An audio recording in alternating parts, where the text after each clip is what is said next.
So, what were your thoughts about the bizarro Star Wars? What? Rumor has it George Lucas tried unsuccessfully to get the rights to make this movie, and so instead he made Star Wars. What we just watched, there could be no Star Wars. He basically had to make his own version because he couldn't make the movie that we're talking about today. So did he lose the rights to another director? Is that what you think happened? I think he lost the rights to your boy. Dino De Laurentiis. Oh, shit. And Dino didn't want George doing this shit for him? I mean, you've seen George Lucas movies. Do you blame him? I mean, it's pretty interesting to think that if George Lucas had have been able to make this movie, we might have never got one of the most successful movie franchises of all time. Yeah, man, it's a real sliding doors moment. Welcome to Bad Movies and Beer. I'm Cooper. I'm Nolan. And if you couldn't gather it from our little brief conversation there, today we are talking about Flash Gordon. Yes. Savior of the universe.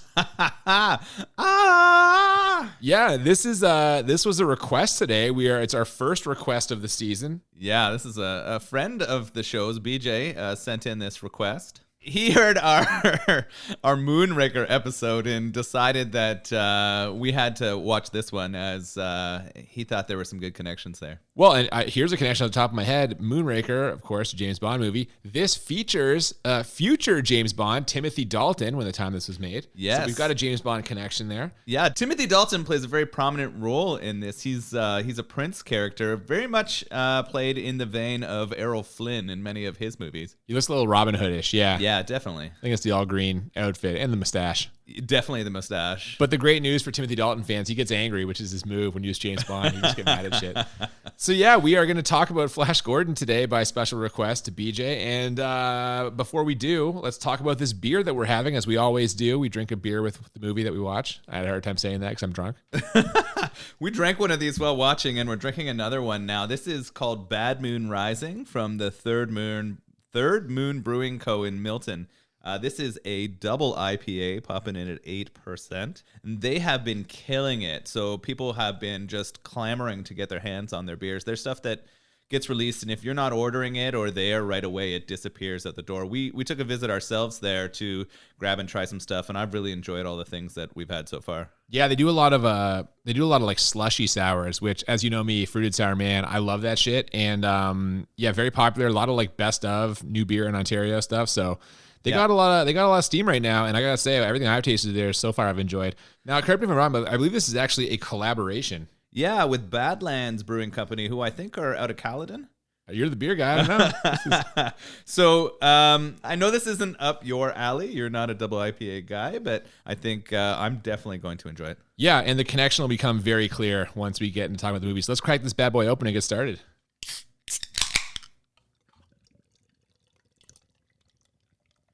So we start, where else? In space. We've got a voiceover. It's Ming the Merciless, the emperor of the, I guess, like, I don't know if you call it a constellation. It's a whole bunch of moons. It's like a moon kingdom called Mongo. I think he calls it the universe, but yes, emperor of the universe, Ming. Well, in his mind, I guess. He is bored. He's got a lot of power and I guess a lot of time on his hands. He wants to know what he can do to amuse himself. And the answer is with Earth, apparently. Yeah, this is funny. We get, it almost looks like an old-timey arcade game. You've got sort of the crosshairs and some funky kind of graphics coming off it. And then you see buttons that say things like tornado, earthquake, and then hot hail? Yeah, apparently he can just cause any kind of natural disaster on Earth that he wants to. And he starts with the hot hail, which I didn't know was a thing. I love it. We get a little explanation of that hot hail later. It's apparently the moon, chunks of the moon heating up and getting launched. Well, this is our beer connection. So before that, we've got the credits. It's a Dino De Laurentiis production, which we both just popped for that because at this point, Dino has appeared in so many of our movies. Dino is setting us up for success. Dino is starting to become a Nolan favorite for sure. Starting to. I mean, he already is. I was going to say. Yeah. As we're going through the credits, first of all, the credits are incredible. We've got Queen pumping out the Flash Gordon theme song, which is a fucking banger. And as I'm seeing these names fly across the screen, this has got a good fucking cast, man. Max von Sydow, Timothy Dalton, Topple. Yes. What are these people doing in this piece of shit movie? Oh, it's interesting. I wonder if it was considered piece of shit at the time. Like, this is 1980, so this comes out after first Star Wars? first, and it might have even, depending on when it came out in 1980, it could have even been after. Yeah. So it's interesting to see maybe these actors wanted to be involved in something like this because of the success of the Star Wars movies. Well, we know that Moonraker happened because space was kind of all the rage, so it's very possible. But man, I don't know. As you mentioned, we're starting with some hot hail. We see Flash Gordon himself, the quarterback of the New York Jets. This was hilarious to me. Having no sort of background knowledge on the series, I know it was a comic book, or at least it kind of suggests that to us because we see some sort of comic picture intros. I had no idea that the hero was going to be the quarterback of the New York Jets. Are they doing a throwback? Who was that super successful quarterback of the Jets early days? Broadway Joe Namath? Yes. So is this kind of like, did they write it about Namath? Is this kind of a... Well, see, that's interesting because Joe Namath is actually in, like, he starred in at least one movie, Cece and Company, which is terrible. We could also watch that someday. But, like, part of me was like, why not just put Joe Namath in this movie if you're going to do it? Because let's be honest here. I don't know who the guy is who plays Flash Gordon, but he's a stiff. Like, I'm 90% sure they're dubbing over his talking. It's not even his voice, but like, he's not a good actor. Stick Joe Namath in there. Let's go all the way with it. That's hilarious. Just call him Joe Namath. That's Joe Namath. Savior of the universe. I think they probably should have. Although this guy has a very He-Man quality to him, like in appearance. Oh, he's a nice looking guy, and that comes up as well. He's sitting in his car observing this kind of terrible weather. He's waiting for a plane at a small airstrip, and once a beautiful woman named Dale gets out of a Cobra van, they board this plane, and as soon as the plane takes off, we get some, it looks like meteors pouring down. We find out this is actually pieces of the moon. As you mentioned, that's our beer connection for today. Yeah, we have quite a few connections to the moon. But this is our first one. It turns out that, well, we're going to find out soon because we meet our scientist friend who tells us that the moon is off its axis and is actually going to be threatening Earth with its existence really soon. It's a bad moon. Absolutely it is. Yeah, only instead of rising, it's descending. Crashing. On Earth. There you go. The pilots are not very concerned about this. In fact, the pilot says, "Bit of clear air turbulence, nothing serious." Nothing you'd want to toss a third down pass through either. Just go over the football references, man. There is a hilarious number of football references throughout this movie, and I'm excited for us to talk about more of them. Absolutely. After signing the autograph for the pilot's kid, Flash Gordon spent some time chatting it up with Dale. Their conversation is interrupted by the sudden appearance of a red moon and the whole sky just filling with red. Yeah, we kind of get an eclipse moment here, an unexplained eclipse happening. Everything kind of goes dark except for this falling hot hail. From there, we jump to the kind of research station you mentioned earlier, where these strange weather patterns and one piece of falling moon wakes up the research assistant of disgraced scientist Dr. Hans Zarkov. Yeah, Zarkov seems like he was sort of a up-and-coming promising physicist at NASA, but he has some theories that maybe there's going to be something that attacks Earth from outer space, and they discredit him and send him off to research on his own. Well, it seems like he's right now that this is happening. He immediately identifies this as an attack, and that means it's time to launch a counterattack with a rocket ship that he built himself. I love this. He has his own rocket. He's built in what looks like a large greenhouse, ready to go and counterattack the aliens. However, he's built it in such a way that he wants to go, but needs someone to put their foot on the red brake. Why can't he put his foot on the red brake? I don't know. I don't understand this. Apparently, it needs two people to fly this thing, and his assistant is not so willing to go. Okay, but we see when they spoiler alert, they launch this thing. He just sits there. In fact, he passes out. He doesn't do shit. Why couldn't he have his foot in the brake? It makes no sense, but you're right. His assistant doesn't want to go. Lucky for him, the pilots who have been trying to navigate through this weather end up vanishing suddenly. We get this kind of like bright red flash and an image of the guy we find out is Ming the Merciless. Perhaps he kind of grabs the pilots or takes them. Not really sure, but either way, there's no pilots. So Flash Gordon, who luckily they mentioned is taking flying lessons, has to land this plane, and he lands it right next to Dr. Zarkov's lab. Yeah, this is hilarious. He lands it right into sort of a greenhouse on the property of Zarkov's, and they hop out of the plane. And Zarkov tells them that if they need to use the phone, it's inside this rocket capsule in which they go into. They don't find this odd at all. They just walk in there. Sure enough, it's bullshit. And so he's got them on the rocket. He traps them. And now Flash Gordon's going to be his pedal pusher. Once they're on board this shuttle, we get just a hilarious fight scene. It's ridiculous. Yes. The one thing that is consistent throughout this movie is that nobody in it has any real fighting skills. Yeah, that's for sure. In the fight scene, Flash ends up smashing Zarkov's head into the launch button. Irony. Yeah.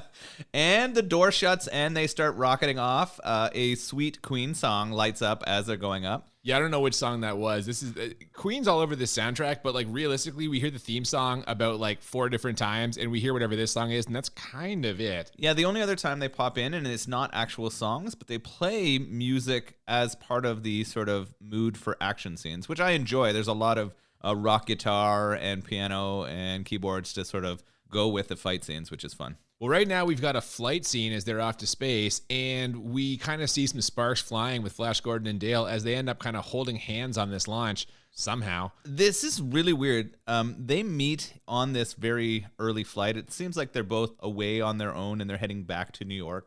There's no explanation for the connection the two have, but they are in love already. That's very fast. Now, the rocket is headed straight for the source of the attack on Earth. And the aliens actually bring it in for a landing. They can detect it and they pull it in. They send like a samurai boarding party. Before we get there, I want to mention the sort of flight that they take. I find it really interesting in this movie how they create their space or how they create the shots of space. It looked to me like they had put a small object inside of a lava lamp and then shaken it up a bunch. It just looks like swirling liquids on top of each other with like a little figurine moving throughout. That was all of the spaceship scenes. See, to me, it looked more like they had like a model ship in front of a painting, and they would just like turn the painting in a circle to make it look like it was flying. Yeah, that's fair too. Or maybe it's one of those things where they took like a record player and then dropped ink or colors on it and had it spin around as they go there. Maybe it's an Etch-a-Sketch underneath. I'm not sure. So long story short, not great. The effects are not great. No. When they land and the samurai boarding party shows up, Flash Gordon just flips open the door to the shuttle without checking to see if there's air or anything. It's like opens it wide open.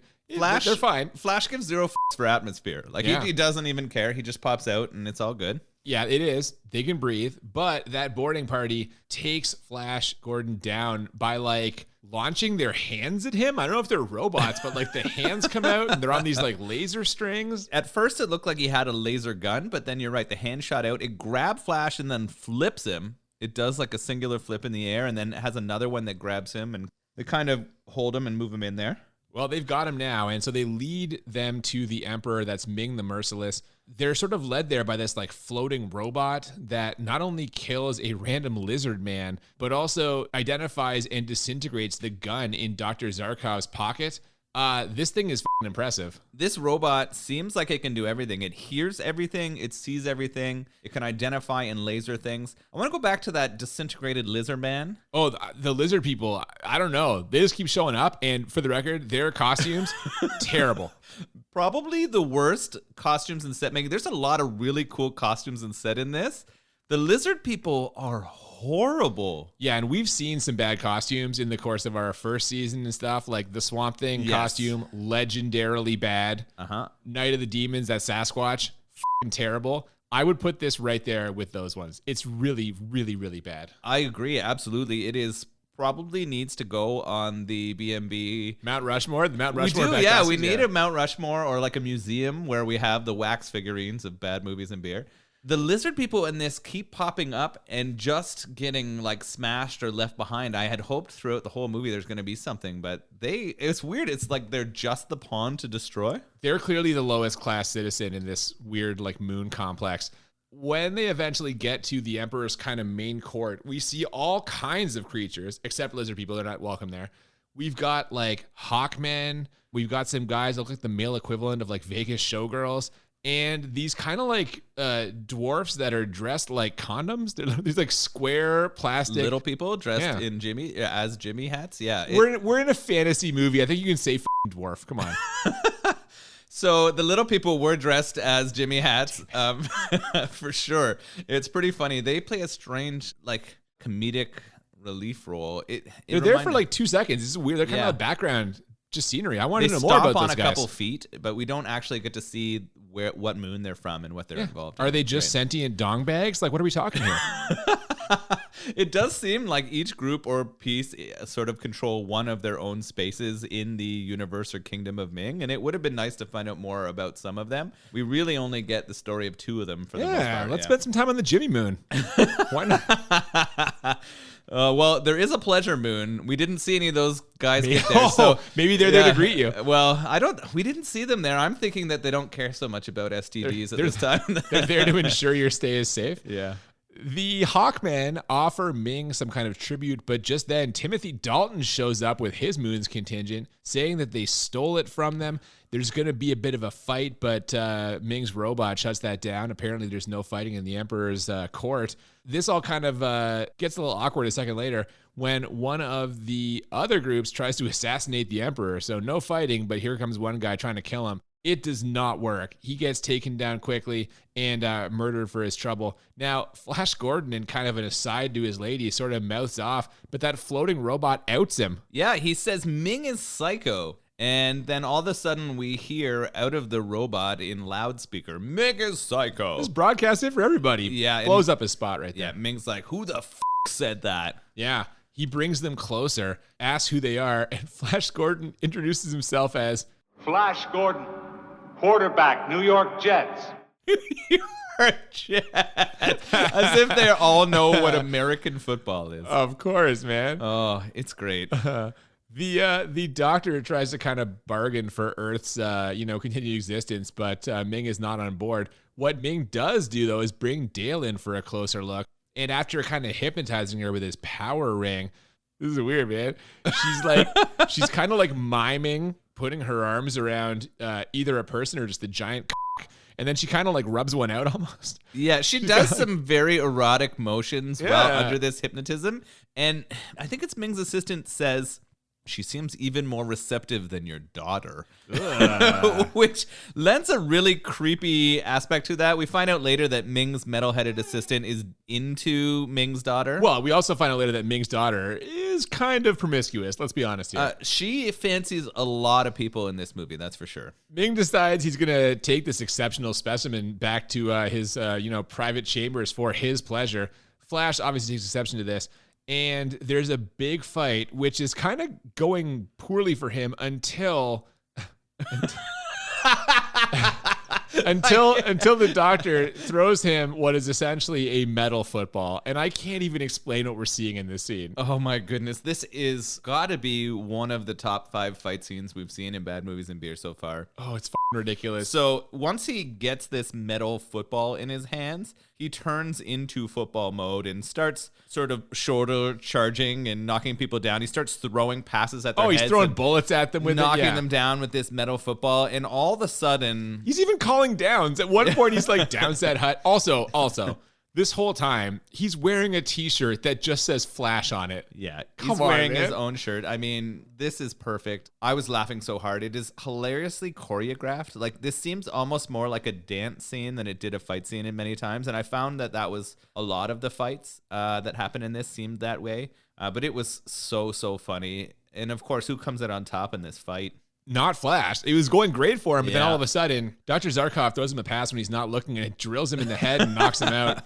So, despite Ming's daughter trying to save Flash because she wants a taste, as we mentioned, she's kind of open for business. He's now captured. He's scheduled for execution. Sorry, does Ming want him executed because his daughter's interested and he's trying to protect her sort of reputation, or just because of the offenses that Flash has sort of done against his group? I think it's partly because he spoke against them. I think Ming also wants to just be the biggest in the room. I think he's just like, who's this handsome guy? People are into him. Fuck this. I'm in charge here. Like, gotta cut that guy down and kind of make a display of power, you know? Now, he gets a last request, and he asks to see Dale. They're both pretty convinced that this is a dream, yet Dale is very nervous about some giant hourglass, which I guess is the amount of time that Flash Gordon has until his execution. I don't really know. I think that's how much time they have together before she gets pulled away. When she gets pulled away, we know that she's being sort of groomed to be the lover of Ming, and we know that execution is coming for Flash. So she doesn't want this timer to end. Oh, the execution sure is coming. They wheel him out in some leather boxer briefs. And they leave nothing to the imagination. Yeah, man. They put him into what looks a lot like an electric chair, but then I guess it's just the chair to hold him there. It's like actually a gas chamber. They put some gas in there. Now, when the gas comes in, his hands kind of go limp, so we think he's died. But an injection given to him by some kind of space doctor at the request of the princess basically brings him back to life. We never find out how. Well, sorry, we sort of do because the princess says, by magic, of course, with a kiss, because I like you. Come on, man. I want to come back to this in a second, but I want to talk about the sets and the scale and the costuming. This sort of execution scene is incredible in the sort of line of spectators and people watching as they wheel them out, and all of the costumes and the set they create is really, really cool.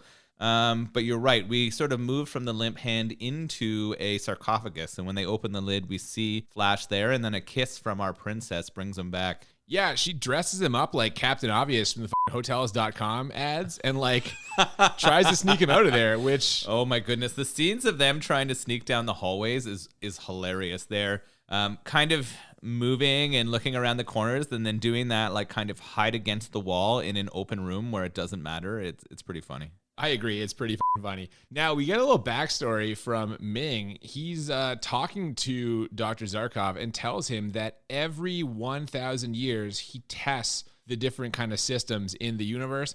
Turns out that Earth is now going to be destroyed, and it's because Dr. Zarkov recognized that the hot hail was an attack. It wasn't just one of those naturally occurring sessions of hot hail.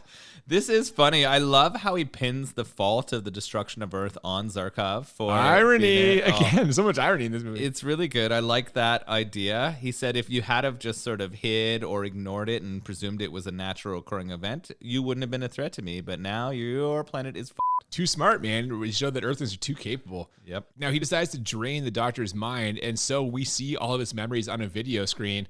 Apparently, his wife died in some kind of swimming pool mishap. Yeah, this is a weird inclusion. This is a really large and dramatic sort of memory wipe. The pool mishap is kind of ridiculous.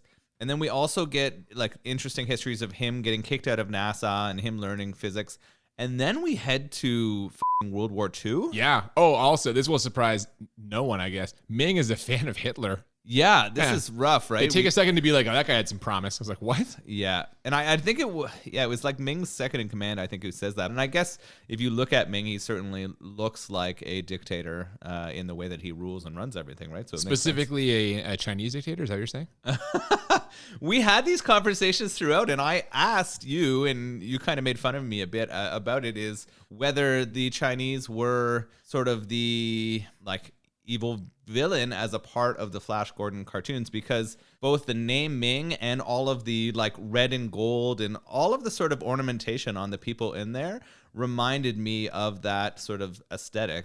And yet most of the flunkies are British. Well, I mean, the people they hired are. That doesn't mean that it wasn't sort of intended in that way. I know a lot of these serials at the time were a part of the Cold War, and the villains in them were inspired by the enemies of Britain and the United States. They'd catch some shit for that now, man. Putting a white guy in an Asian actor's role. Oh, well. They'd be in trouble. It wouldn't, yeah. I mean, there would be a lot to say about the Ming character currently, right? You couldn't make that character in 2021. No.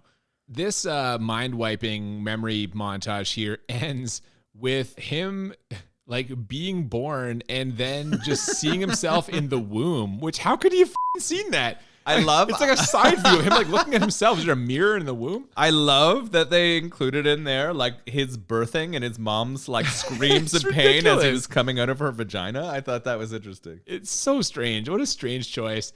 They're going to reprogram his brain. Ming specifically orders they reprogram his brain to level 3 at the highest because a human brain can't handle going higher. Then as soon as he walks out, his chief science lady is like, program his brain level 6. This is the point where I realize that I have no idea what's going on. I'm like, what the fuck are we talking about here? Like level 3, level 6? What does this mean? At that point, I had that feeling of like, I like that there are some politics going on inside of the sort of Ming Empire. I like that different people are trying to do different things to put themselves into the best place or power, right? I think it's interesting that that character chose to do that. We don't really see the repercussions of that later, and I kind of wish that more was fleshed out as a part of that. But well, we find out why there's the repercussions later, and it is fucking ridiculous. In the meantime, the princess gets Flash to kind of fly her to some of the many moons of Mongo. She wants to take him to her secret pleasure moon, but to go visit their Jimmy Hat friends. There you go. That's right. But Flash is a little hesitant because at this point he's madly in love with Dale, who he's known for about 45 minutes of like literal real time. Like they've known each other for like less than an hour, and Flash is gonna pass on this like exotic, mysterious, sexy princess and her pleasure moon because he's betrothed to Dale. This is hilarious. It's absurd. Oh my goodness. I mean, he's saying no, but he's still not protesting that hard, and they're still heading there. Well, we get a little something in a second because Ming's other pleasure girls basically feed Dale what is, I guess, essentially liquid ecstasy to make the night with Ming kind of more bearable. This was a little choppy. It's interesting. So they say, she asks if she won't remember, and they're like, no, you remember, but it won't be as bad, basically. So they're basically getting her hammered so the sex with Ming is tolerable. Oh, yeah, and she guzzles that green liquid. Oh, does she? Flash Gordon, though, is really thinking of her, so he tries to crash the princess's ship into some kind of ice planet unless she agrees to, like, connect him with Dale so we can talk to her. And she does. We learned... So we learned that they have telepathy machines that they can talk to each other, and this is why he tries to crash the ship, right? He wants to go there. Yeah, but the whole time he's trying to talk to Dale, the princess is just fucking riding him, basically, and he's having a little trouble concentrating, to be honest. He's talking to Dale, and it's going pretty well, but at one point, he's just like, oh, this girl's really turning me on. She's just like, what? I love that his brain tells Dale that the other girl who's riding him and kissing him is turning him on. It's just so good. It is just an amazing moment. Oh, yeah, man. He can't help himself, right? Which that at least is reasonable. Like, the thing before is absurd, but this is fine. Could you imagine trying to have a telepathic conversation with your better half if there was another woman riding on you and kissing your face? No, I cannot. That'd be crazy. I honestly can't remember. It's who knows. I'm a little lost now. Sorry. So at this point, they're flying in space, and they're starting to like move past moons and other things. And the space moons and places that they're flying through look like grade school dioramas. It's funny because we just talked about the set design and the costumes, and like they're good. Like awesome. Like, yeah, they're impressive. Like clearly a lot of work went into designing the rooms they're in, the costumes they're wearing, but the actual like they're models. They're models of floating cities, moons, whatever. Those are trash. Those are just really bad. I would say the city they made where the Emperor lives was pretty well done. The ones after that, you're right, they were not. I feel like what happened was they spent so much time on the costuming and the other large sets that they didn't put enough money and time into those scenes where they were going to be flying the spaceship by, and it does not come off well. Either way, Dale's got a plan here for their escape, and it involves slipping one of the other kind of slave girls some of that liquid ecstasy and switching places with her, which she does, shittily fighting and lasering her way past some weird guards, much to the dismay of Emperor Ming. This scene with her fighting these weird, like, anteater nosed guys is crazy. I was really having trouble telling if they were robots or like living beings. It was hard to tell. They're making weird sounds. That's what it is. Yeah, and she does some like cartwheels. She shoots laser guns and has some like martial arts moves that we didn't expect. Like all of the other ones, the fight scenes in this movie are awful. So are the laser effects. They're like Moonraker adjacent. Oh, Moonraker. So they send Zarkov after her. She, of course, doesn't realize that he's working for Ming. And the robot-faced guy, whose name was like Kegel? No, not Kegel. Well, we've got the condom guys. We also have a man named Kegel. Kyrgos. Whatever the fuck his name is. His name is Clytus. The robot face man is a really cool costume, by the way. I love it. Yeah. I really like the Clytus costume. It reminded me something, I think, from the Marvel universe. But it is definitely an impressive costume. He's a little Dr. Doomish. Yes, I agree. He does look like Dr. Doom. He sends them off to find Flash Gordon, who they learned is still alive. Flash Gordon is on the moon Arborea, where in a temple, a young boy is being initiated into something. There's some sort of like drums and like a bunch of moaning sounds. And at this point, moaning. It seems like they're in the middle of circle jerking a young boy. Well, not young boy. I guess we better say that again. It seems like they're circle jerking a man who's coming, or like a man coming to adulthood. But it's not a circle jerk. What's happening is there is a weird tree with a strange scorpion-like thing in the middle. Well, that's in the middle, but outside there's a bunch of holes. And so I guess he's supposed to the tree without getting stung by this scorpion? That's how it interpreted. I actually referred to this as the sort of tree for the remainder of the movie. Yeah. No, that's not what happens. It turns out that he just needs to it. And if he can this tree without getting stung, then he's going to live a long, fruitful life. But unfortunately, the kid gets stung, so Timothy Dalton has to put him out of his misery by killing him. I guess this is Timothy Dalton's moon. He's a prince or something. The princess wants to leave Flash Gordon there, but Timothy Dalton is jealous and lashes out by saying, I knew you were up to something, though I confess I hadn't thought of necrophilia. All I want you to do is keep him for me. This is kind of funny. She did kind of bring him back from the dead and does want to kind of get with him. So Dalton's not wrong on this. Dalton feels scorned because I think this princess is sort of betrothed to him. The two of them have a relationship and I think are supposed to be married. Something's going on, but you're wrong about one thing. Necrophilia is when you sleep with a dead person. If he's brought back to life, this is like zombie sex at the very, worst. So it's fine in your mind. I mean, he's conscious. Anyway, he agrees to let Flash stay there, but as soon as she leaves, he tries to lure him into some kind of swamp and like a cage. So that's bad. He cages him with two reptile men, the poor reptile men. Yeah, also bad. The princess is being tortured by that robot-faced Dr. Doom-looking guy. In fact, he's going to go get the boar worms. That doesn't sound good. Yeah, it sounds awful, and they threaten this a couple of times and talk about it a few times, but don't show it. It's like they couldn't come up with the sort of creature effects budget. Yeah, I think so, to show the horribleness of boar worms. I'm really intrigued what it would look like now, but yeah. On the good news side of things, Dr. Zarkov, it turns out, hasn't had his memory wiped because when they were trying to wipe it, he recited Shakespeare and also the Talmud and sang himself a Beatles song. So no problem. Humanity. What the f- is this? Yeah, so this part is, there's some, like a lot of loose ends in this shit, but this one is one of the worst ones because it clearly shows on those machines his mind being wiped and all that stuff disappearing from him, but because he was able to hang on to those three things, I guess he maintains his personhood. I guess so. Whatever it was, he said that blocked it, which I'm not going to argue with the doctor, although that is complete horseshit. It makes no sense whatsoever.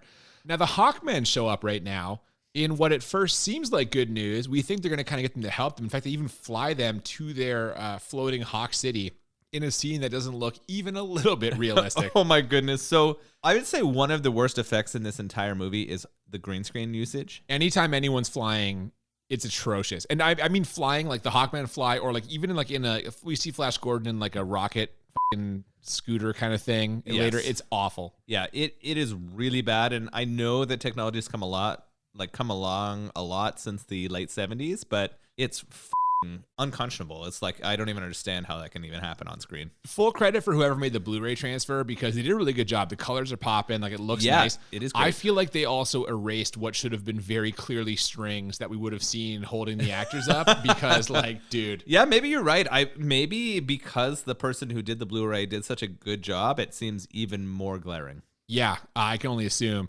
Back on Arborea, Timothy Dalton wants to kill Flash Gordon without the princess knowing that he killed him. So he kind of sends his main man to the swamp cage to stage some kind of escape. Now, this guy takes Flash to the temple to get weapons, but it's a trap. There's no weapons. Instead, they're going to make him fuck that tree. No, it's not fuck, it's fist. It's the fisting tree. That's right. I'm sorry. Timothy Dalton goes ahead and fists it first. Calls him a coward if he won't do it, so it's go time. Flash Gordon successfully penetrates the tree without getting stung. Timothy Dalton calls double or nothing. Again, no one gets stung. Then he changes the rules makes Flash Gordon stick his hand in there a third time. Before Flash goes for the third time, he declares second down and does it cleanly. True. God damn it, the football metaphors. And then, so Flash goes in for a third penetration of this tree, and what happens? Well, he acts like he got stung, but it turns out it's a ruse. He gets the drop on Dalton when Dalton comes to finish him off and escapes. Kind of. He immediately falls into quicksand. We're like, oh, he's he sinks down that covers his face. but then he pulls himself out by like a big vine, but then he immediately falls into some sort of like Venus flytrap type like ground plant. So he's f***ed again. I'm like, this is really a roller coaster sequence here. Yes, this set of 3 minutes where Flash is going to die 1 to the tree, 2 to the quicksand, 3 to the Venus flytrap, only to be saved by Dalton. Well, I mean, Dalton basically kills the plant so that he can then kill Flash Gordon himself. He wants the satisfaction. But before he can, the Hawkmen show up. They grab Flash. They grab Dalton. They take them back to The Hawk Kingdom. Yeah. The Wingdom, they call it. Yep. They're going to kill Timothy Dalton, but he wants trial by combat, and he chooses Flash Gordon as the guy he's got to fight. And we're about to get just an incredible sequence after a quick reunion between Flash Gordon and Dale. Hold on. I got to go to this reunion between Flash and Dale before we get to the combat. That's why I just said after a quick reunion of Flash and Dale. I know, which is good because it's at this point that apparently they get engaged and talk about their future children. And again, at this point, they know each other for what, like an hour 15, maybe? Yeah, not even. They barely know each other. They're engaged. And not even movie time, like real time. Real time in this story. Flash has been turned on by another princess several times during this, admitted it in a mental transfer to Dale. Dale's gotten super drunk and almost fucked an Emperor of Worlds, but escaped by doing some weird moves. This is quite the relationship they're building here. This is happening so fast. It's ridiculous.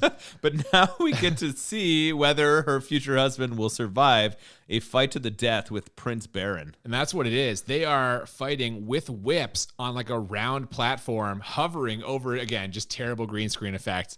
Now, the Hawkman Prince, whose name is like Vulcan or something. Volko, I didn't hear his fucking name. So the worst actor in the movie, by the way. He's really bad. But he's controlling this platform. He's got a remote control that will tip it up, down, make spikes come out. After a little back and forth, Flash wins this fight. Timothy Dalton's hanging over the edge, but Flash saves him. And, you know, that the Hawkmen are like, what the f***? But Flash Gordon, that's humanity on display. And his, I guess, fiance now is like, oh, Flash. I did love the oh, Flash. It felt super 60s to me, and it felt appropriate for where Flash Gordon might fit in terms of the comics. I did want to mention during this scene that both Flash and Dalton had amazing hair that never compromised. Oh, it's glorious. Yeah. Wind is blowing it, but then it goes right back to position. It's perfect. And I noticed that throughout this movie that they were able to maintain just amazing hair throughout. And I have to commend the filmmakers for that. You don't become James Bond with bad hair. It just doesn't happen. No, it's Think true. about the Bonds we've seen. Great hair. Or unless you're Sean Connery and you just wear a fucking rug. That's true. But we have... That was a dig at Connery out of nowhere. Everyone knew he had a toupee. Everyone knew. Everyone knew. Poor Connery. Okay. So we go from the oh, Flash and the humanity, and what happens? Well, it's a short-lived victory because the robot face guy shows up again. Clytus, I guess is his name. He shows up to threaten atomization and basically shit on everyone's good time. Flash throws him onto the spikes and holy shit. So hold on here. Spikes. Go ahead. So it's not just Flash throwing him onto the spikes. We get a tag team here. Baron and Flash, after their fight to the death with no death, become partners. Timothy Dalton sort of throws Clytus into a compromised position, and we see a great football shoulder charge, which knocks Clytus onto that spike platform and ends him. And we get a wonderful death. What happens, dude? Here? That's what I'm going to say. First of all, he's the only guy that lands in the spikes. We don't see Dalton or Flash Gordon land the spikes the whole time. They both should have got spiked at least 15 times during that fight. But this fucking Dr. Doom lands on there, and his eyes pop out of his skull like Arnold Schwarzenegger in Total Recall. That's a good drop down. What caused that to happen? I don't know. I agree. That was just a hilarious way that he died. I also noticed a grotesque tongue that also popped out and came out of his mouth too. So he has a pretty good death moment. I mean, no one's sad to see Clytus go. No, it's like he's been depressurized. The Hawkmen freak out and leave at this point. So now Timothy Dalton, Flash, Dale, and the good doctor are stuck there. They're talking about parachuting down to Arborea, which would most likely kill them. But suddenly Ming shows up to grab them, and he also offers Flash Gordon his own kingdom on Mongo. Flash is a little confused, but Ming says, I've never met your kind before. Some sort of, again, statement to Flash Gordon's humanity. But there's a catch with all this. See, Flash will be ruling Earth, so all of the Earthlings will be his slaves. And when he asks about possibly taking Dale with them, Ming's like, no. I'm going to marry that girl. I'm Because gonna put a ring on it. Yeah, Dale is just so desirable that everyone falls in love with her within 5 minutes of meeting her. Apparently, that machine said she was insatiable in bed, and that is what Ming It did say she was something about her. Yeah. No dice, Flash Gordon says. So Ming leaves him there and is going to blow up the city, but Flash manages to escape on a rocket cycle. He slides out of there just before the diorama of the Hawk City gets blown up. This rocket cycle is just like horrendous sci-fi. It is a strange, it looks like an old person's walker with a dildo glued to the front. Come on, man. It literally looks like there is a large dildo glued to the front of a walker with He-Man riding it. Oh, God, and he does ride it. And now it's time to rally the Hawkmen while Dale gets in a cat fight with the princess. She's so mad that the princess was putting moves on Flash that they get into an interesting sort of takedown / pillow fight. Best scene in the movie. I mean, the most likely scene to make you have to tuck, I guess. You talking to me? Yeah. No. Wait, did you say tug? Tuck. Okay. Oh. They bond over their mutual hardships, and the princess gives Dale a poison that she can slip to Ming because apparently Ming always takes a power potion before having sex.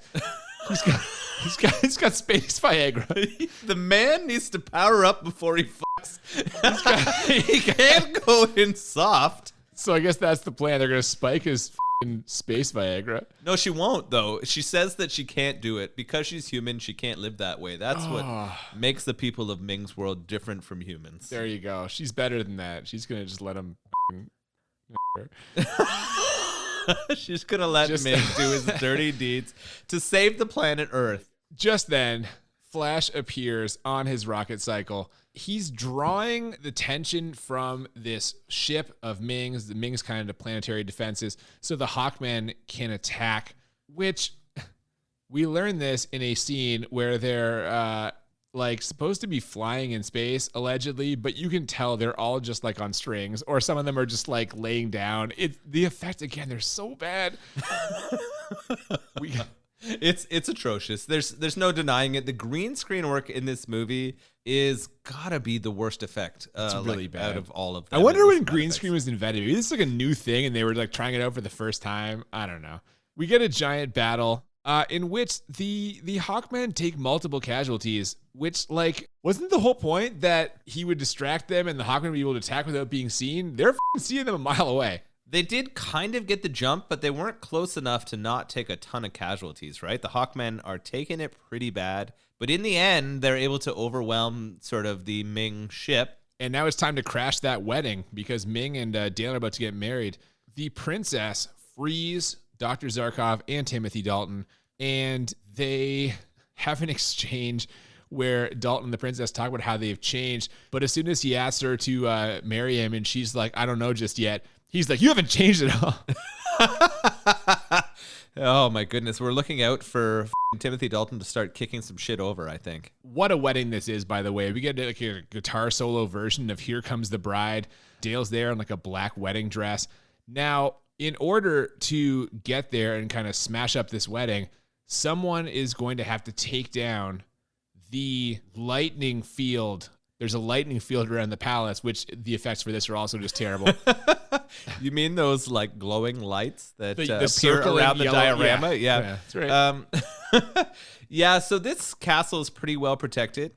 We know that the Hawk people and Flash are working to go and take on Ming. This is a great time because he's distracted with his wedding, and they're working their way towards the castle. But you're right, something has to happen to that lightning field, or we know it's the end of Flash Gordon. Yeah, now he actually volunteers to crash the rocket ship he's flying into it. The leader of the Hawkmen tries to talk him out of it, but he won't be deterred. And the leader of the Hawkmen says, That must be one hell of a planet you men come from! Not too bad. Really underselling the Earth there, I guess. The Hawk people are quite impressed with Flash's sort of willingness to commit. But, he's a NFL quarterback. We know that they can go all the way. Apparently, yeah. That's the one football saying we didn't hear. Luckily, Dr. Zarkov takes down the field and Flash drives the ship right into the palace. And when he does, he impales Ming on like the long, pointy sort of like... It's sort of like the bowsprit of a ship. There you go, bowsprit. It's kind of the spaceship bowsprit. Puts it right through Ming, and I laughed for a good minute and a half. Yeah, it's pretty funny. Yeah. It popped me. It was just hilarious that it was this penis-shaped ship that comes through and impales Ming to end his sort of wedding, and the terror that he's holding over the universe is just so funny. Time's running out for Earth, so Flash Gordon tells him you need to call off the attack, but Ming basically tells him to off. However, Ming disintegrates and kind of gets absorbed into his power ring, which then drops to the ground. So I guess he's dead. Seems like the Earth is safe, but just then that death robot that killed the lizard man and evaporated that gun shows up, and this looks like trouble. Yeah, we're thinking that maybe he's saved the Earth, maybe he hasn't. The countdown was down to 1 or 2 seconds when Ming disappeared. So we're did the Earth get saved or not? Robot shows up and... Oh, it's no problem. He says, "Hail Flash." And there's much celebrating. Everyone gets a happy ending. Literally. There's just everywhere. Oh my God, for crying out loud. All the people of Mongo get to go free. The Hawkmen even spell out Flash when they fly away. They coordinate themselves. Yes. Goddamn, come on. Like a fucking air show. Yeah. Oh man, I guess Dalton's going to be in charge now, it seems like. I don't know. The princess. Yeah, it's all working out. Except... someone we see with the final shot, we see them pick up the power ring. A very black gloved hand picks up the ring that absorbed Ming's power. And we hear the laughter of Ming the Merciless. And it says the end. And all of a sudden we get a question mark. Yes. Next to the end. Possible sequel. It didn't happen. We get played out by Queen. Of course. It's the same Flash Gordon theme song. We're bookending it. Yes. And that's it, man. I kind of wonder why there wasn't a sequel. Apparently, this movie was #1 at the box office only for a week. It nosedived after that. I guess it barely made its money back, but I can't believe someone didn't pump out a sequel in the 40 years since this. It's interesting, right? I think maybe it didn't happen because of the other kind of space movies that became successful afterwards, right? It just didn't open the door for this kind of... this is absurdly zany compared to the other sci-fi movies that we watch. It's very right? zany, yeah. Right? This almost lends itself more to fantasy than it does science fiction. The only science fiction is that it's in space, but it is more of a fantasy kind of theme or timeline. Man, save it for your review. Let's rate this thing. This is what we do right now. We're at the end here. We're going to rate it on a scale of 1 to 10. We do it twice like we always do. 1 to 10 for how bad, 1 to 10 for how enjoyable. And the goal is to find movies that are a 10 or 10 on both scales, or as we call it, the Crit 20. And I haven't actually written down a rating for this movie. I'm going to kind of freestyle it. I'm really torn up here because on the one hand, this movie is f***ing ridiculous. Oh, yes, absolutely so. Again, many parts of the story make no sense. The effects are really bad. I kind of want to give it a 10, but I'm sort of being pulled back a little bit by the costume and set design. Do you want to switch our order today? You know what? It's highly irregular, but I'm going to do it because I need a little more time. I'm not ready. I'm not ready to give a vote. So all right. You have your bad ready. I have my bad ready. Let's hear it. It's a 10 bad. Okay. So acting. Absolutely atrocious. It's really not bad. even questionable. The delivery of most lines, the sort of trying to express feeling. Dalton might carry a little bit of weight in this movie, but he does not do enough to pull it out of the 10 zone for bad acting. Yeah. The science fiction. All of the scenes of them in space are some of the worst we've ever seen. Okay. The fight scenes. Yep. So poorly choreographed. The interactions, punches, fall downs are so unbelievable. Green screen. Oh, yeah, you're right. The green screen's Those two so bad. words alone make this deserve a 10 rating. Yeah. And I think I don't even need to say more. You've kind of talked me into it now. You're right. The costumes and set design. I mean, the costumes are they're nice, but they're nice in a very B-movie way. It's ridiculous the shit these guys are wearing. So me holding off on that, you've talked me into it. I'm going to give it a 10 also for bad. I'm not going to give it a 10 for enjoyable. I had a good time. I'd watch it again. It is entertaining. It's going to sound so strange, but I talked about this during Total Recall. it's colorful. It's bright and colorful, and that in a way makes it kind of like more exciting. I don't know, man. There are just times where the acting's so bad. There were times where I was like confused, and I was kind of like, I can't really get behind some of these performances. It was taking me out of it a little bit. I'm going to give it a 9. It's a high score, but I cannot go for the 20. Through the 19 down there were just a couple of times where I was like, it's dragging a little bit. It's kind of ridiculous. So I'm going to go with the 9. Okay. You're up last. What do you got here? So there's some things I enjoyed. I enjoyed a lot of the lines. I like some of the dialogue. They popped me at times. The costumes, like you said, were pretty amazing. I really like some of the sets. The soundtrack, Queen leading the way with many of those. I wish there were more. At times, I even communicated to you, I wish this was a rock opera. Sure. Like if we could have made this a space rock opera, like my pants wouldn't have been clean. Oh God, Jesus. It was so absurd. I loved some of the feelings. I enjoyed Dalton's performance. I enjoyed how Flynn-like it felt. You know what? I'm going with a 10. Get the out of here. Are you kidding me? This is my first. What? Yeah. Are you shitting me? Yeah, crit 20. Crit 20. I cannot believe it. What's coming out of nowhere? It popped me. This movie popped me. Oh, wow, man. It just fit the right amount of sort of fantasy, fun, adventure for me. It had just such lengths of absurdity that I couldn't help but enjoy myself. Yeah. Okay, I get that. I just, you know what? I gave it a 19, so I don't know why I'm acting like it's out of the realm of possibility.